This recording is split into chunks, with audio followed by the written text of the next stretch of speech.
And if you want to reject us, then you are opening the door for us to reject you.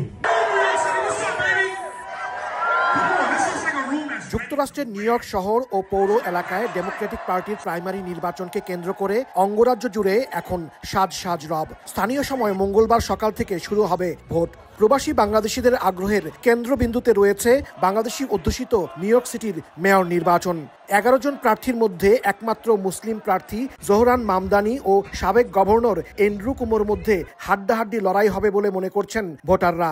Zohran Mamdani অত্যন্ত চৌকস এবং আমার মতে তিনি একজন যোগ্য প্রার্থী। উনি আমাদের এই সিটির নিউ ইয়র্ক সিটির জন্য আশা করি আমাদের সমাজের যে অবস্থা বর্তমানে তার থেকে অনেক উন্নত কিছু করার প্রয়াস নেবেন। আমি আমেরিকান যে কোনো নির্বাচনে আমি খুব আনন্দ উপভোগ করি, কারণ এইটাই যে এরা এত স্বচ্ছ, এত সুন্দরভাবে নির্বাচনটা শেষ করে, ওই জায়গাটাতে আমার খুব বিস্ময়ের ব্যাপার।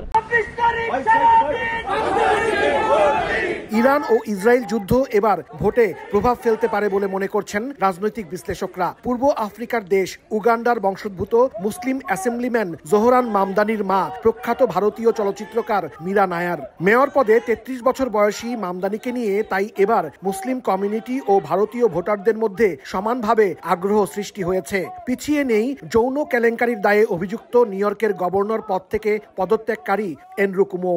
We do not need anyone to tell our stories any longer. We can tell them ourselves. And if you want to reject us, then you are opening the door for us to reject you.